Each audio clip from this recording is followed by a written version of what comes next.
just kick off the beginning of it. As we always do, we start off with the public input. So greetings, everyone. Today's Srljc meeting will begin with public comment for up to 15 minutes. As a reminder, there's a 3-minute limit per individual. Speakers should address the matters which they are within the powers of the Srljc to answer. Speakers should identify themselves and address the chair.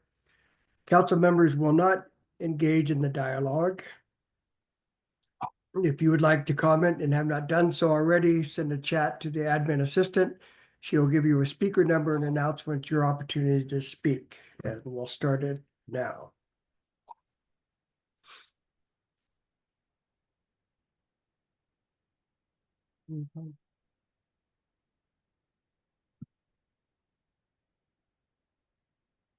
Okay. Medea, do we have anyone that has submitted by email that would like to talk today? We do not. Okay. Do we have anyone that has entered into chat that wishes to speak today? Not at this time. Not this time. Okay. All right. Sorry, you guys can probably hear my dog barking in the background already. I apologize. I'm under the weather. I think absolutely. I think I got COVID again. So I got can't taste anything, can't smell anything, got a sore throat, have a headache. It's just I got back from Florida. We went for a trip down to Florida to watch my son play in a lacrosse tournament down there in Tampa Bay. And had a cold when I went down there. And when I came back, I just started progressively to feel worse. So you guys will have to bear with me. I apologize for it. Medea, we'll give it a few more minutes and then let me know if anyone joins. Okay, not hear anyone, and I'm assuming Medea, no one has said anything in the chat. I will continue. So we'll begin with the January 8th minutes for approval. So I will ask for a motion to approve the minutes from January 8th. I'll move that we approve the minutes from January 8th. Okay, I have a motion. Do I have a second? I have a motion and a second. All in favor say aye. Aye. Aye. The minutes carry forward as stated. Okay. So on the agenda today, we're going to kind of we have a guest with us today. I'm going to cover a couple of things, and I'm going to let Aaron talk as well. And then I'm going to get it over to Eric because Eric's going to take some time for his presentation. He's going to be talking to us today about the 1115 waiver dollars, which, is for the Medicaid reimbursement. It's been heavy on everybody's mind. It's been a long, arduous process working back and forth with the state. We ended in as a cohort 1, and the state was really slow to roll it out. In fact, they're doing it incrementally. So each time you log on, you get a different component of it, and we're working towards our implementation plan, and Eric will have a better chance to talk about it. On the capstone, we're full steam ahead. We started our community engagement. I know some of you guys are involved with it. We did send out a survey to them, to the group that met, which is kind of the task force, asking them when they want to meet, what's a good time for them to meet. Anybody that's missing from the conversation, do they have anybody they like to add to the conversation? What are their important topics? If anyone would like to be a chair or co-chair. Anyway, those surveys have been sent out, and as soon as I get all the results put together, I think they're already put together, but I want to make sure that I have a complete list of them before I bring them to the Srljc to talk about them. I'll let Aaron Stromberger jump in here in a minute. He's got a lot to talk about and the progress he's making over on his side as far as the implementation of the pretrial services, the addition of, the personnel that he's getting, which it includes, a court navigator, Also 2 pretrial services, some warrant avoidance. He's working on a supported release. He's been over to district court. He's got a lot to report out on, so I'm gonna let him corner that piece of it. We were successful in getting the grant funds rolled over. Was part of a core group conversation about the old funds that were allocated to the supported release, roll them over to Aaron's group to use out of pretrial services. So that was also some good news. So full steam ahead on the capstone. It's been going pretty well. And so I will pause there and I will let Aaron go ahead and just talk through the process as it applies to pretrial services. Yeah, actually, Mike, you said everything, so I don't really need to say anymore. No, I'm just kidding. Okay, No, there it is. You did a good job. no, Mike covered a lot of it, but yeah, we were able to post our positions for 2 of the grant positions for the capstone grant. We're going to be interviewing this week. We actually launched the supported release program in district court last week with the help of Judge Johnson and Colin and Katie McNulty. We've had a steady stream of folks, of participants get released into the program. It's going well so far. People are engaging. I hope to sustain this as we go forward, but right out of the gate, things are looking pretty good.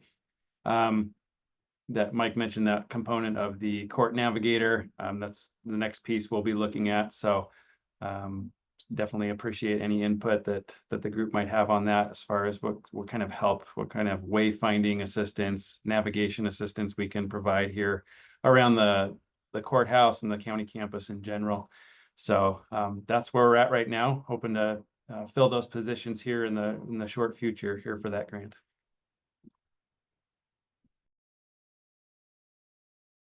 Okay, and then Aaron, you've got them posted. Have you got any applicants for it, or do you got some that we're looking at for it, or? Yeah, we have 2 interviews set for tomorrow, and depending on how those go, we hopefully fill those positions, but we have a good number of applicants ready to interview. Okay, that sounds great. Mhm. And I'm gonna kind of switch directions here. Tim, did Jeff Smith get a hold of you yesterday, reference the therapeutic courts? Can you talk about that part of it, please? Yeah, just real quick. So he's got a lot of new things. He's got Misty Griffith there now, who's their new therapeutic court coordinator. They're working on several issues. So what he'd like to do is get with me, catch me up on the things that district court is doing, and then we'll come back and be able to report back out. So new improvements and some new changes with our therapeutic courts. Just a reminder, I think it's 16 April is the Therapeutic Courts Foundation fundraising breakfast. So that should be online. Take a look at that if you're interested in coming to that. Other than that, that's all I have. Okay, and he also expressed yesterday that he's interested in getting the dashboard up and running for that and working with the AOC. So when we guys are ready for that, make sure you get with our group. We'll get our folks working on that and try to get that launched off if we can. Along with that, the prosecutors have been meeting with Larry Haskell, and we're kind of midstream on putting together his dashboard. It's awesome. I can't say enough about it. So as soon as we get that up and going, and we've got something that we could show you all, we'll also show her that part of it too. So it looks really well right now. It's got a lot of information. It drills down pretty deep in the woods or into the weeds, but I think as far as information that's available for us, this group, and for the public, it's going to be fantastic for that part of it. So I just wanted to share that part of it too. We do have an applicant for the racial inequity chair position, and it is residing right now with the Board of County Commissioners. I did double check on it last week, and it's in the folder. So far, it's only been reviewed by a couple of them. So once they get an opportunity to look it over, then I'll get some feedback from them on whether or not they're going to move forward with the candidate for that role. Nothing for John's position, so John stays on, I guess, for a while anyway. Go ahead, John. I see your hand. Yeah, I don't mean to interrupt you, Mike, but regarding the Racial Equity Committee, I really appreciate you guys. We only got one applicant, I guess, and you guys just went ahead and give it to the commissioners, and I appreciate that, expediting that. I'm concerned that the commissioners aren't going to act on it quickly enough. I know they've had it for a while, like since the first of the year, possibly. So I guess I'm gonna ask that, I went over the bylaws today. There's nothing specific on this, but we can, as a council, appoint a committee to go over that and then bring it to the council and then ask the council to vote one way or another in favor of an applicant. And then we send it off to the commissioners. I don't know if we have to go through all of that. What I would like to do is by the next meeting, like a month before, have that that applicant's resume and related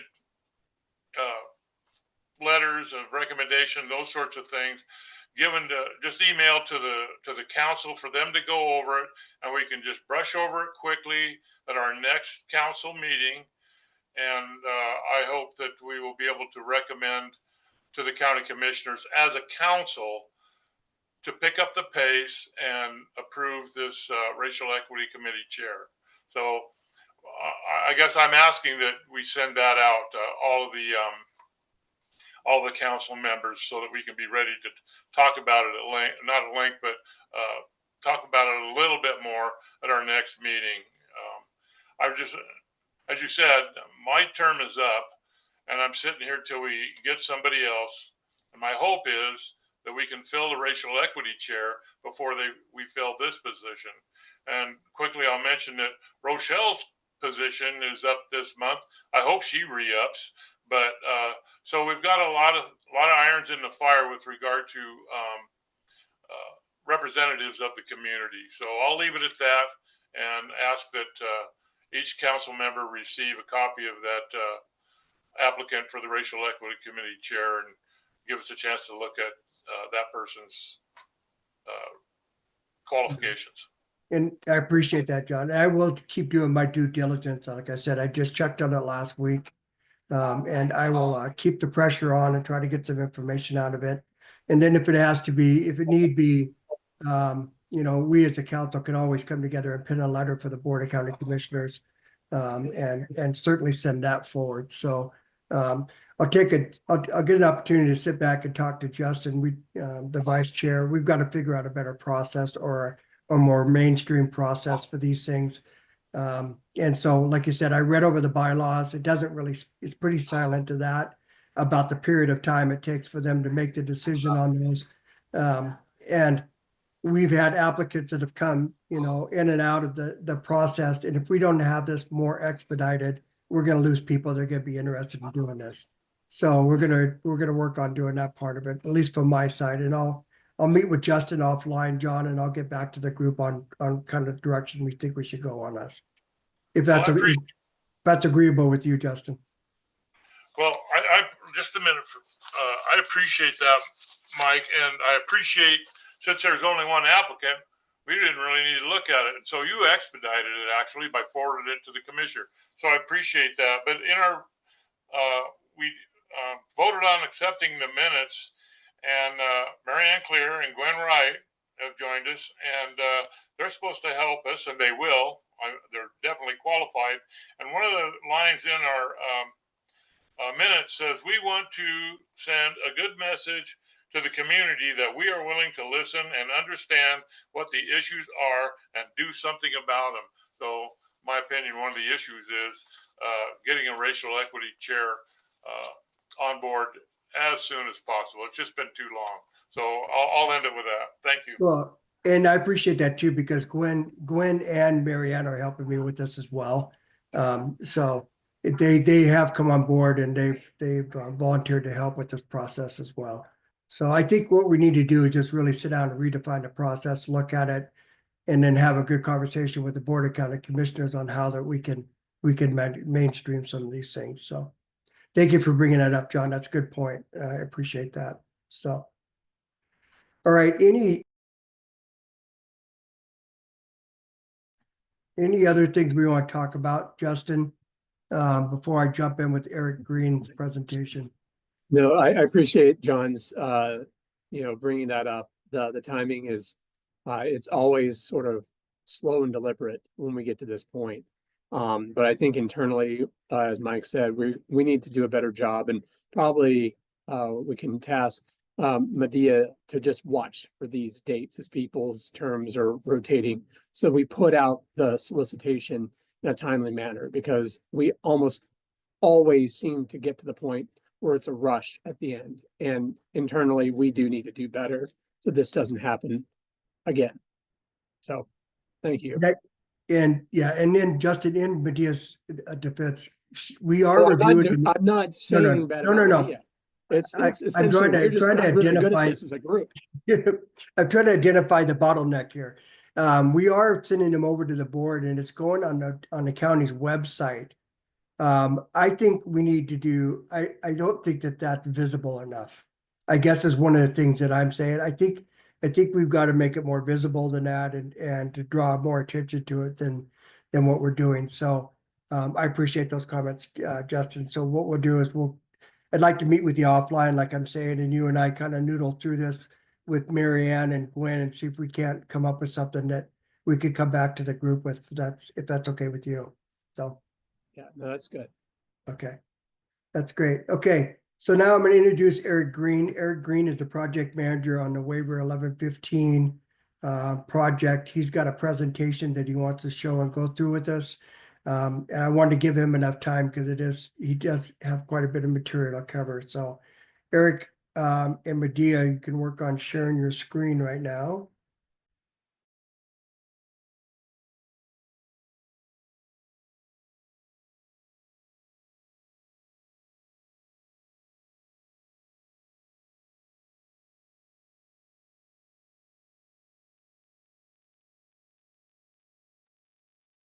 So good afternoon, everyone. My name's Eric Green. Hopefully you can see the slides there.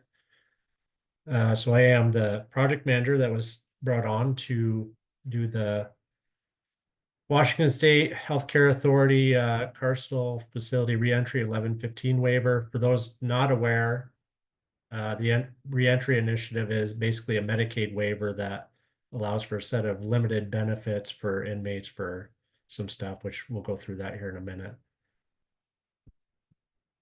Medea, can you change the slide? So here's some overview and goals. We'll go over the state's timeline, kind of how the landscape has changed. And then I'll hit on some of the challenges that we've faced. And then hopefully take any questions if I'm able to answer them. Slide. All right, so brief overview. So essentially there's a laundry of services that the state has agreed to offer. And of course, as you all know, or it sounds like you know, there's some dollars attached for capacity building and technology building to stand up the different components of this. So basically what it is when these inmates come in and they're booked in, the goal is to check their eligibility for Medicaid and or enroll them if they're not already enrolled. And then that'll allow them to receive they'll go into a suspended status while incarcerated, and then they'll receive up to 90 days worth of services pre-release that include targeted case management, medications for alcohol, opioid use disorder, and then there's some optional services that are covered, such as a 30-day supply of 30-day supply of medication is another mandatory component at release. And then some optional ones such as medications during pre-release, labs and radiology services, and so on. If their release date isn't known, this services automatically start. They have an identifier under their suspended status for Medicaid on whether it's billable or not. And then that determines on whether a claim can be filed. Medea slide. So this is the initial timeline that was proposed by the state back when the letters of intent went out. We are currently in cohort 1, which has a go live date of July 1. The state very quickly realized that wasn't realistic for most people in cohort 1, and then later specified, which I'll get into in a little bit, what the intention was behind that cohort 1 timeline. Slide. So this is kind of how the timelines rolled out with this whole thing. So initially we joined as cohort 1 and signed state contracts covering adult detention facilities downtown in Geiger, as well as juvenile detention. The state early on, around September timeframe, early fall, had not really released any guidelines, but was already asking for deliverables. So due to the undefined state requirements, they moved to kind of a rolling deadline. Hey, when you're ready, we've got some plans. We're going to get you the information. And then that transpired through the fall. In the midst of all that, as many of you might be aware, or probably are aware, there was an ongoing RFP for the jail's contracted medical provider. Those negotiations were complicated due to the need to incorporate some of the provisions of the 1115 waiver into the contract. And then the provider wasn't willing to commit to really anything because of the lack of clarity from the state and the lack of a policy and operations guide, which complicated negotiations. Their answer to that was they conducted a series of webinars, which those were released and have been going on through the first quarter of this year. There was actually just another one today. And then through the process of that, we've been sharing information with the medical provider and trying to get them where they need to be to have conversations and kind of figure out where the pieces are, whether they're going to be providing services, the bulk of the services, some of the services, and then what the gaps are that need to be filled. The contract was signed in January, and talks have begun on the reentry initiative with the provider. There's still a lot of unclarity around billing. Billing codes just being released recently. The state's really failed to commit on giving answers on exactly how things will work. They're trying to figure out as they go. Then in February, the ACA turned around and clarified, well, the cohort 1 timeline was really meant for facilities that currently had the capability to bill Medicaid. And they recommended for us a January 2026, which is cohort 2, go live date, since we didn't have that capability, which it sounds like a number of counties are going to fall in that boat and end up sliding to the right on the timeline and moving to a different cohort. Along with that, they finally released the billing codes identifying the limited set of covered services in late February, just a couple weeks ago. And implementation planning was initiated with the jail medical provider, which we're in the process of discussing the 1115 initiative as part of that process to make sure we can implement some of the components we need to implement while simultaneously standing up that contract and its services. Also in late February, the state released the first section of its policy and operations guide, and it was pretty limited. It covered some things like provider enrollment, which probably doesn't mean a whole lot to all of you, but it's really step 1 in being able to bill Medicaid. Up to this point, it's been pretty clear on how provider enrollment needs to actually happen.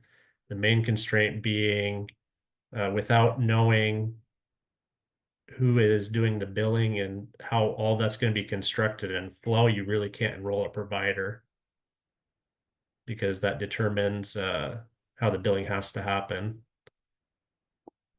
The remainder of the policy guide has been promised by the end of March. This morning, they volleyed the can a little bit and said end of March, possibly the beginning of April. So we're hoping to see the remaining sections with some more detail and clarity by sometime late this month, early next month. And then the state just now relayed that they are entering contract negotiations for a free clearinghouse that they're standing up, which is more than likely the mechanism we will have to use to bill. Even the current medical provider is not set up to bill Medicaid, and there is an avenue for them to go through the state clearinghouse once it's stood up and in place. But until that's stood up, we really can't do anything with the billing component. And then as of late last month, there's some consolidated appropriation acts stuff that they added in as a requirement because it kind of coincides with the components of this program, specifically in relation to benefits for juveniles as a requirement. And there's some nuances there. They define juvenile as somebody 20 or younger, or somebody that was in the foster care system at 18. And those individuals retain services until the age of 26. Pre-adjudication, those specific individuals get a full set of benefits, which is different than the limited set of benefits everybody else will receive. And then post-adjudication, they move to the suspended status and limited benefits. Slide. So some of the challenges, as I already kind of mentioned, enrollment billing structures are largely unknown at this time. We don't really know at this point what the medical provider is going to be willing to do because of the lack of clarity from the state and the policy and operations guide. Clearly, that obviously drives the needs for infrastructure, staffing, contracting, licensing responsibilities, and a whole slew of things that we can't move forward to until the medical provider has the answers they need and we know the part that they're actually going to be playing.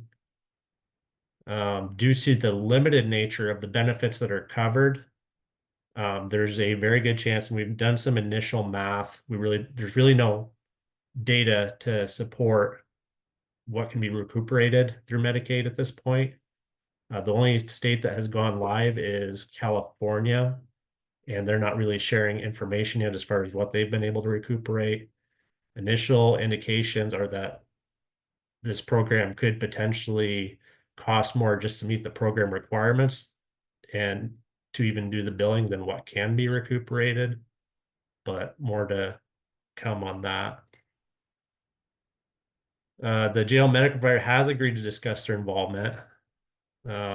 This makes it difficult to identify gaps. But the good news is the implementation planning and the things that were incorporated into the contract should cover most, if not all, of the services, with some additional conversations and clarification needed from the medical provider.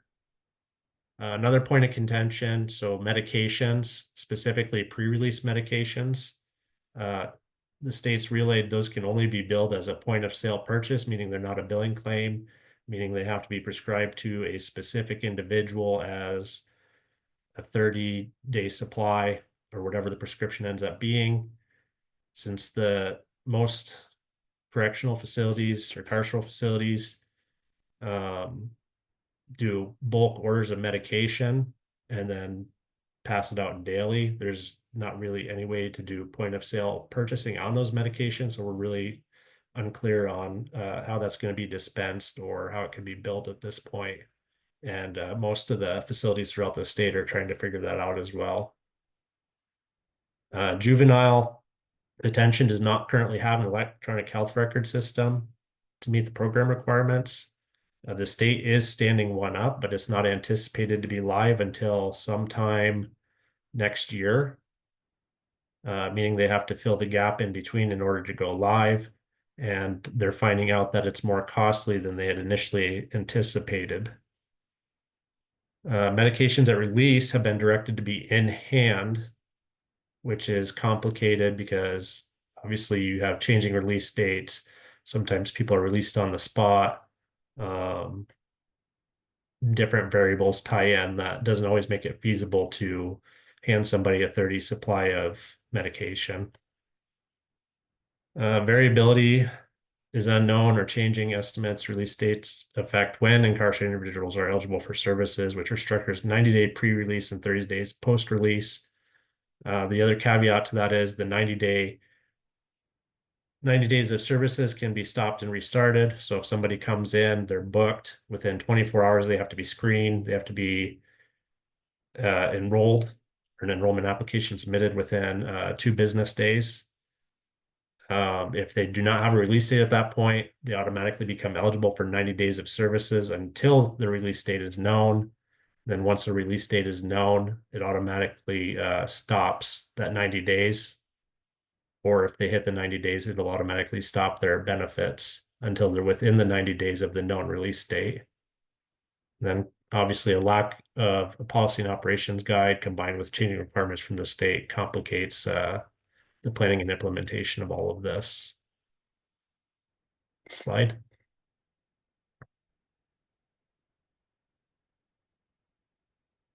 So current status, juvenile detention has currently met milestone 2 requirements to release state funds. Since they provide in-house medical services, they're able to stand up a lot of the required program elements because they don't have any necessarily external providers that they're having to negotiate with. However, the lack of the electronic health record system complicates it and creates timeline delays. The jail side, in the process of completing the milestone 2 deliverables based off the completion of the webinars and the anticipation of the policy and operations guide being released soon. Some elements have been agreed to with the medical provider, but the provision in the contract states simply that they're willing to come back and discuss at a later date. As of last week, we found out they're working on an updated proposal, so we're hopeful that we'll have some more information on that soon. And then the biggest barrier is the lack of a billing system or known billing structure, which is going to take times. And just to put some context to that, there's some caveats when it comes to building out the billing structure, such as some contracts that have to be negotiated with managed care organizations, with the state, and then the responsibility of who's responsible for negotiating that contracts depends on who ends up being the billing provider, which we also don't know at this point. Slide. So that's a really brief and basic overview. If there's any specific questions anybody has, I would be more than happy to try to answer them.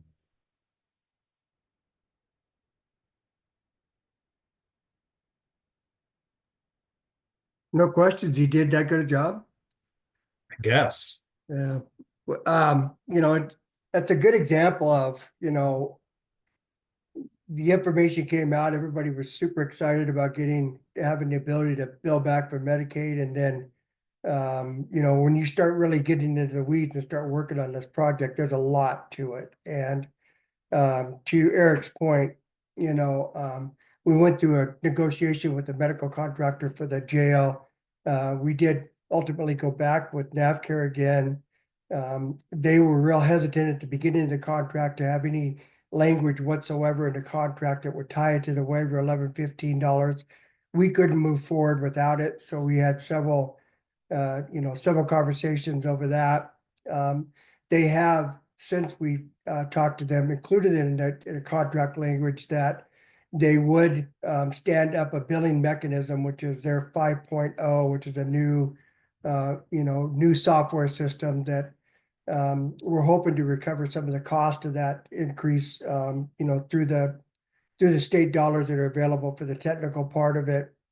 And then along with it, they've dedicated someone to work with Eric, alongside Eric, to attend these seminars to try to gain some of the information. They already do some of the work down in California, so it's not new to NAVCare to do it.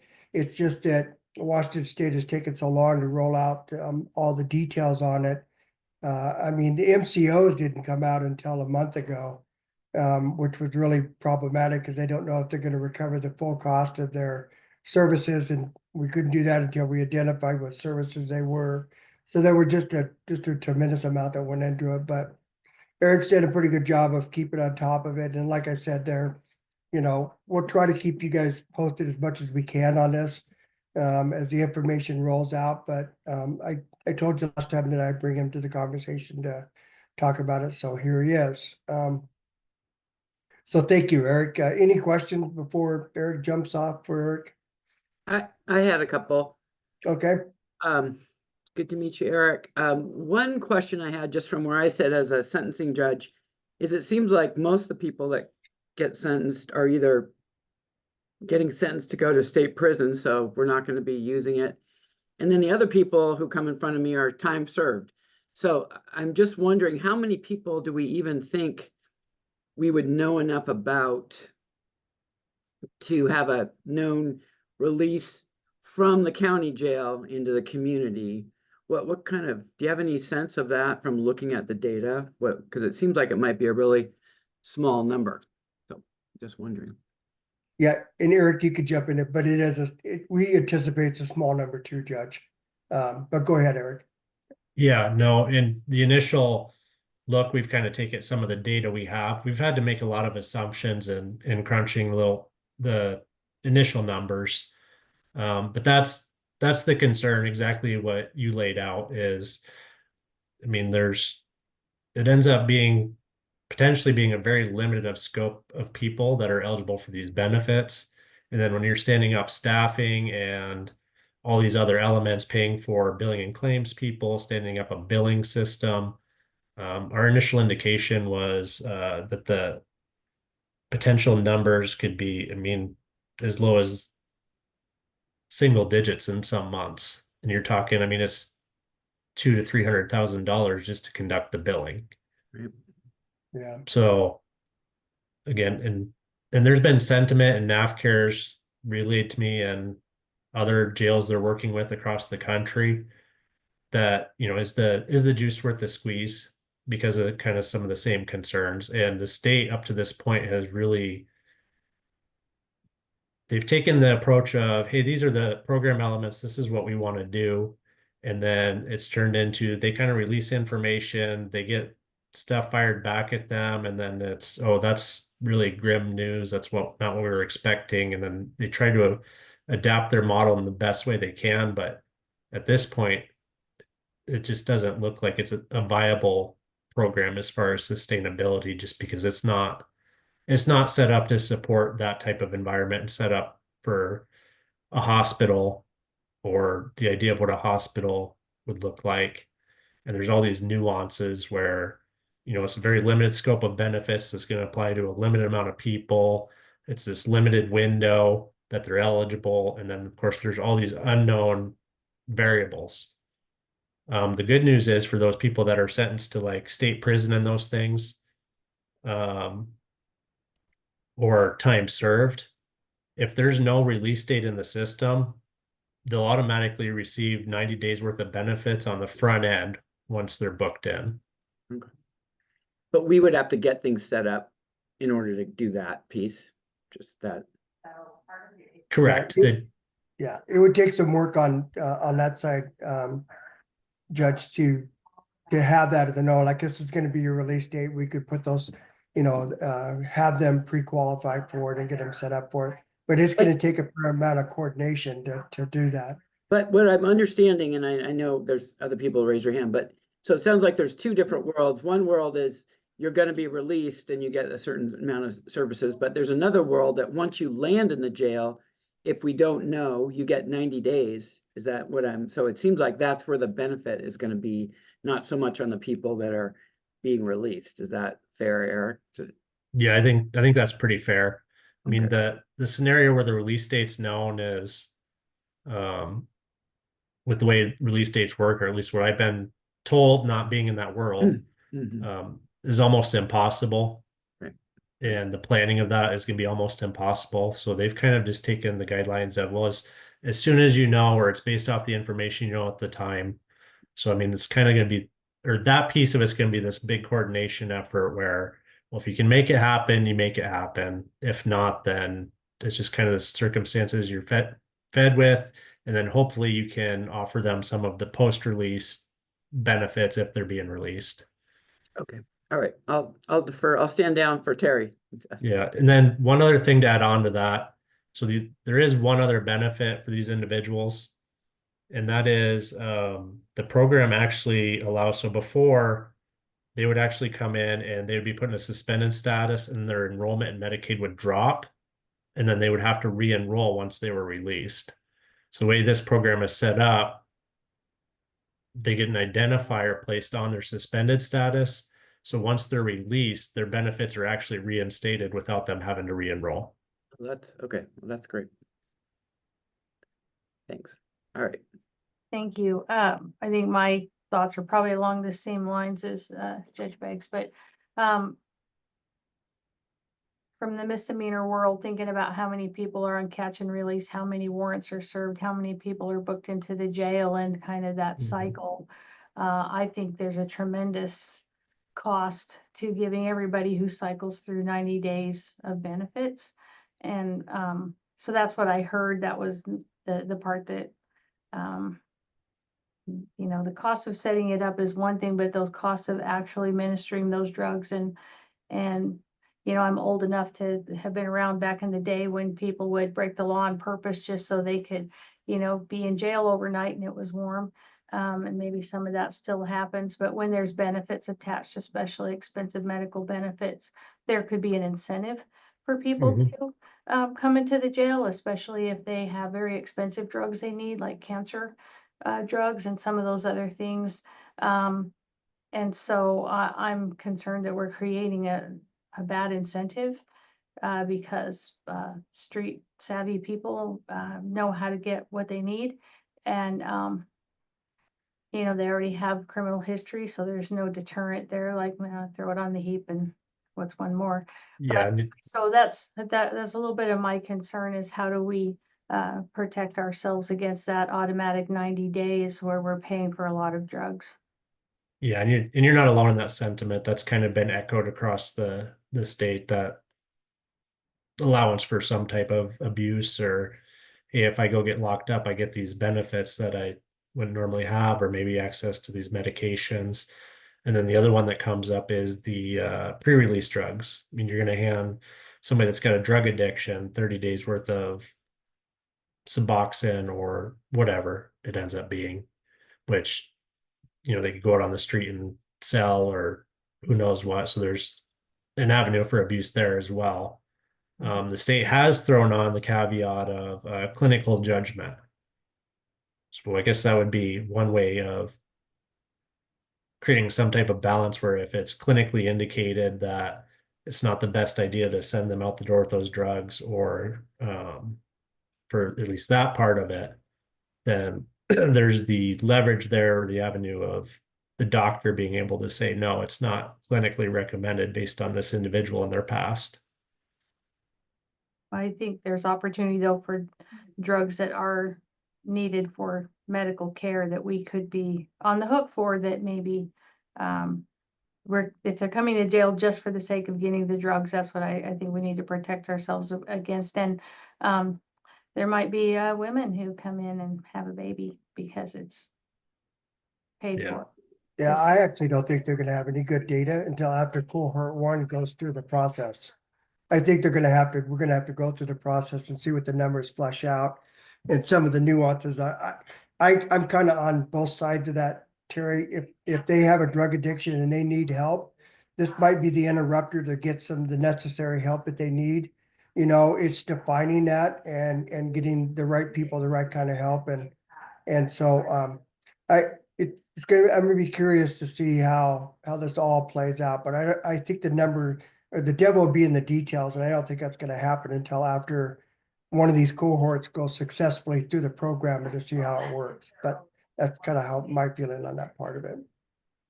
Anybody else got any other comments?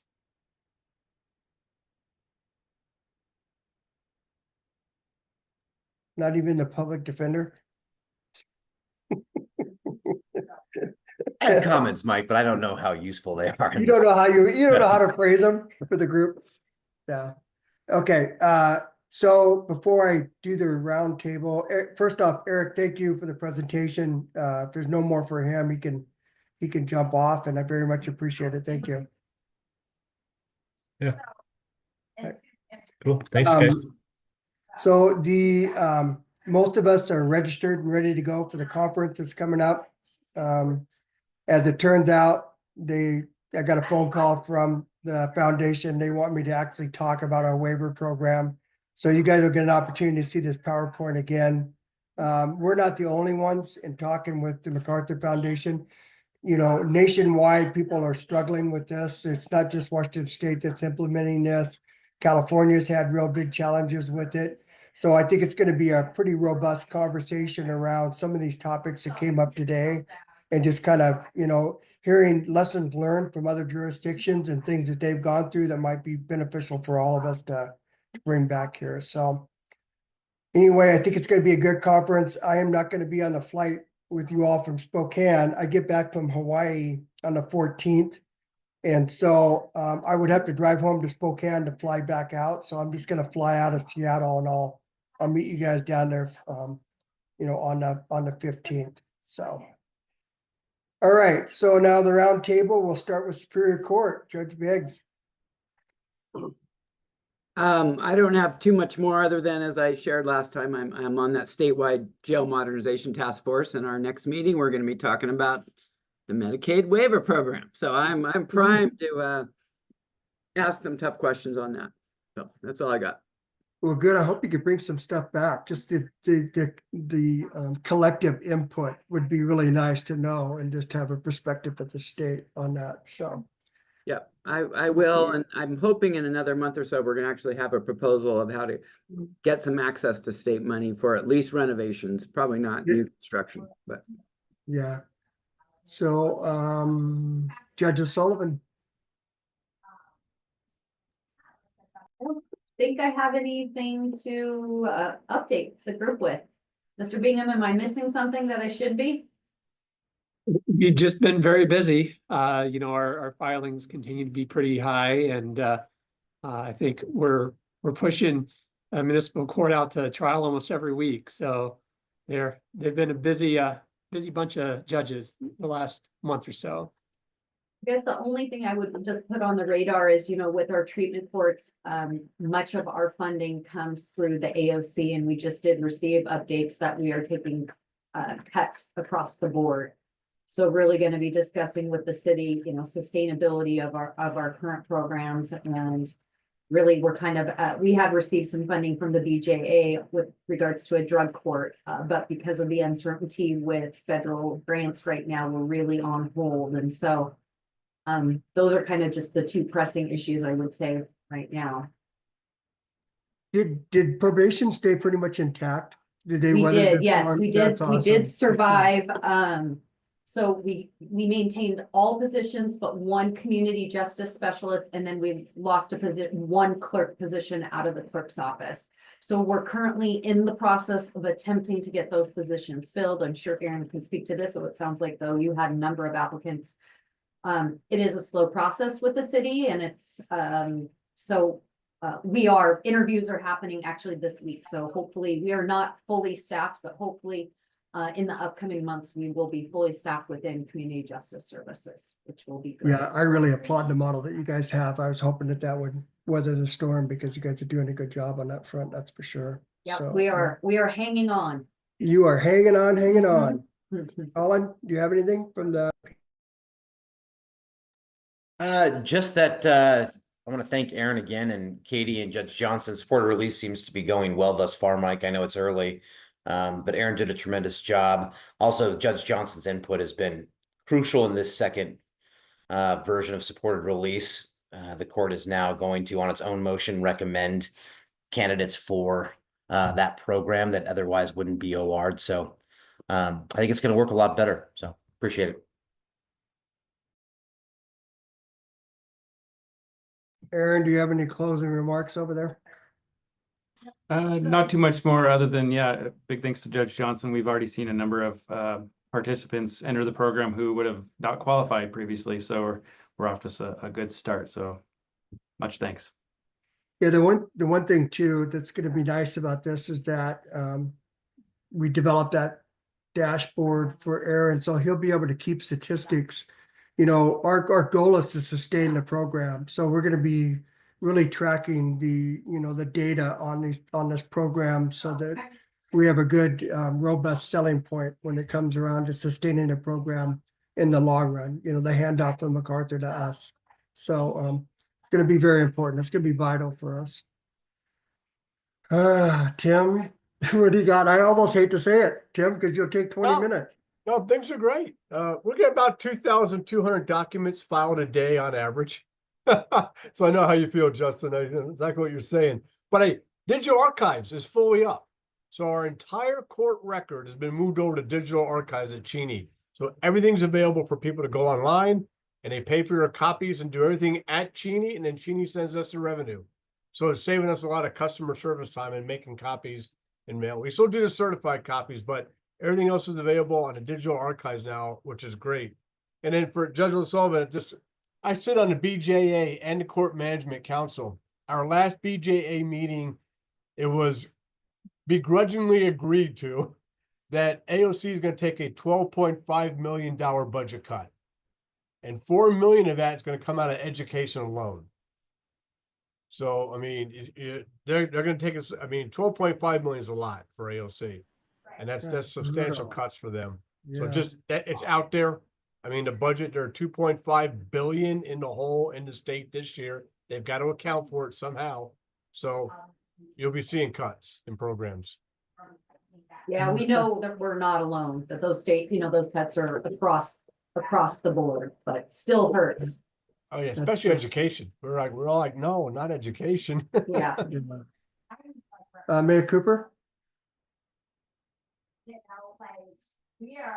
No, I don't have anything further, thanks. Okay, super. Rochelle? No updates. Looking forward to and hope that the commissioners can move forward that application for the race equity chair. That would be awesome and allow us to take some action and move forward. Yeah, echoing what John had said earlier. Yeah, that I'm right there with you on that. John, did you have anything last to add in? No, shaking your head. No, Dan, I spouted off early. yeah, you already got us. Yeah, Dan, you don't have anything from risk management side. Okay, that's great. Now I'll wind up with you, Justin, the co-chair. Looking forward to the conference and what's from your world. Yeah, no, I'm looking forward to the MacArthur Safety Justice Challenge Conference. This is probably the last one of these convenings as the grant is sort of coming to its end. And so I'm really happy that we're going to have a full contingent from Spokane. We have made it through to the end of the process. So it's pretty impressive for those of us that have been involved since the very beginning, 10 years ago. And we're going to hopefully end on a high note next year. So really proud. I'm so proud of the work that Aaron is doing to get the supported release program off. It is really, we've got some momentum, and I think it's just really impressive. And it's a true testament to the people that have been involved in this program. There is one bad thing about all of us going to this conference, and that's, Tim, it's during the week of the therapeutic court breakfast. And so unfortunately, we're there April 14th through like the 17th. And so unfortunately, none of us are going to be there to come to the breakfast. It's a really important event. It helps our therapeutic courts out. So anybody that is here, I'd really urge you to go and support our therapeutic courts. Yeah. And if you're not, you can still donate. Yes. Good point. Good point, Tim. You had to get that in there, that's for sure.